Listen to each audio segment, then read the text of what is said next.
Baik, assalamualaikum warahmatullahi wabarakatuh. Selamat siang kepada Bu Fitri. Di sini saya Muhammad Abi Arif Anas dengan NPM akhir 051 akan menjelaskan mengenai copywriting. Baik, langsung saja dari definisi copywriting ini adalah suatu teknik membuat pemasaran yang bersifat persuasif agar audiens yang kita targetkan ini melakukan tindakan yang kita inginkan seperti membeli suatu produk, berlangganan, dan lain sebagainya. Nah, awalnya ini copywriting hanya digunakan dalam pembuatan editorial, sales letter, billboard, dan media pemasaran yang tertulis. Jadi, mengapa teknik ini disebut copywriting? Namun karena sering berjalannya waktu dan perkembangan multimedia, kemampuan copywriting ini dituangkan dalam berbagai media pemasaran, termasuk di landing page, artikel blog, email newsletter, post media sosial, headline dan meta description pada hasil pencarian Google, iklan berbayar di Google maupun di media sosial, dan juga judul dan deskripsi di video YouTube. Selanjutnya di sini ada jenis-jenis copywriting. Yang pertama ada direct response copywriting. Jadi copywriting jenis ini itu merupakan copywriting yang berfungsi untuk mendapatkan tanggapan langsung dari konsumen. Misalnya kita mengarahkan konsumen untuk mengklik tombol CTA atau berlangganan ebook, membagikan konten dan lain sebagainya. Biasanya direct response copywriting ini berada di landing page, homepage, atau iklan media sosial. Lalu yang kedua ada marketing copywriting. Marketing copywriting ini merupakan copywriting yang berfokus untuk menawarkan produk, memberikan solusi konsumen, dan menyampaikan manfaat produk. Tujuan akhir dari marketing copywriting ini adalah untuk meyakinkan konsumen untuk membeli produk atau layanan yang kita tawarkan. Selanjutnya ada brand copywriting. Brand copywriting ini merupakan copywriting yang berfungsi untuk menyampaikan citra dan identitas sebuah brand. Jadi copywriting jenis ini sering dipasang pada logo atau halaman. Yang keempat ada SEO copywriting. SEO copywriting atau search engine optimization ini merupakan copywriting yang bertujuan untuk menarik perhatian konsumen dan memposisikan konten di SEO. Jadi seperti di Google atau di DuckDuckGo.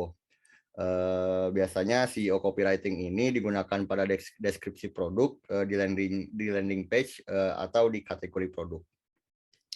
Yang terakhir ada technical copywriting, di mana technical copywriting ini merupakan copywriting yang berfungsi untuk memberikan pemahaman mendalam tentang cara produk atau layanan. Copywriting jenis ini juga sering digunakan pada produk kesehatan, kecantikan, ataupun produk yang berkaitan dengan teknologi. Selanjutnya ada 6 langkah membuat copywriting yang menjual atau menarik bagi konsumen atau pembaca. Yang pertama itu kita bisa pelajari produk atau layanan, kita bisa pertama-tama mengetahui apa saja keunikan produk kita, fitur-fitur yang kita tawarkan, dan manfaat yang dapat ditawarkan kepada konsumen. Yang kedua itu pahami kebutuhan audiens. Dengan kita memahami kebutuhan audiens ini, kita bisa memberikan solusi yang dapat ditawarkan kepada audiens. Nah, dengan caranya kita bisa melakukan survei konsumen. Yang ketiga, kita dapat menentukan headline yang memikat, seperti menciptakan judul yang menarik. Lalu yang keempat, kita dukung headline kita dengan lead kalimat pembuka yang menarik. Contoh seperti kita bisa tunjukkan empati, kita bisa memulai dengan fakta, atau kita bisa buat konsumen penasaran. Lalu selanjutnya kita tulis copy yang berkualitas, di mana copy yang berkualitas ini kita bisa menggunakan kata atau kalimat yang sederhana, lalu kita tulis untuk satu orang saja. Kita juga bisa jelaskan manfaat bagi audiens dan manfaatkan subheading kita. Lalu yang terakhir kita akhiri dengan kalimat persuasi, di mana pada bagian akhir ini harus ada ajakan atau melakukan aksi yang diinginkan. Kita bisa menggunakan CTA tadi atau call to action. Kita bisa gunakan kata seperti mulai dari sekarang atau daftar sekarang juga. Lalu selanjutnya ada teknik copywriting. Teknik copywriting pertama adalah formula AIDA. AIDA sendiri adalah kesingkatan dari attention, interest, desire, dan action. Attention ini bermaksud itu untuk tangkap perhatian audiens. Biasanya itu ada di headline.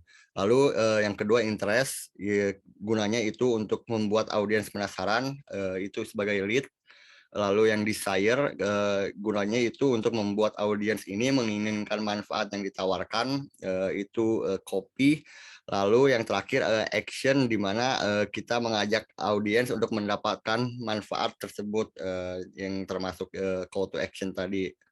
Lalu yang kedua ada teknik slippery slide, yaitu merupakan konsep di mana setiap kalimat dalam teks ini didukung oleh kalimat selanjutnya. Lalu yang ketiga ada social proof. Ini adalah elemen copywriting yang digunakan untuk meyakinkan audiens bahwa Anda dapat dipercaya seperti sebuah logo, testimoni, jumlah pelanggan atau subscriber. Dan yang terakhir itu kita meyakinkan audiens dengan frequently asked question. Mungkin ini adalah salah satu contoh copywriting yang saya buat di sini. Kita bisa lihat attention-nya, kalimatnya pengen kenyang, nggak harus bikin dompet tipis. Lalu di interest-nya ada hari gini masih susah cari makanan yang murah, nggak usah khawatir, kali ini kami ada penawaran spesial nih. Lalu desire-nya ini dengan harga yang murah, Flipster bisa mendapatkan 2 buah burger hanya dengan Rp62.300. Lalu action-nya, call to action-nya, dapatkan promo menarik ini di GoFood selama periode promo. Ayo jangan sampai kelewatan. Lalu ada tambahan hashtag di sini untuk mencari traffic dari postingan tersebut. Mungkin cukup sekian dari saya. Mohon maaf bila ada kesalahan. Wassalamualaikum warahmatullahi wabarakatuh.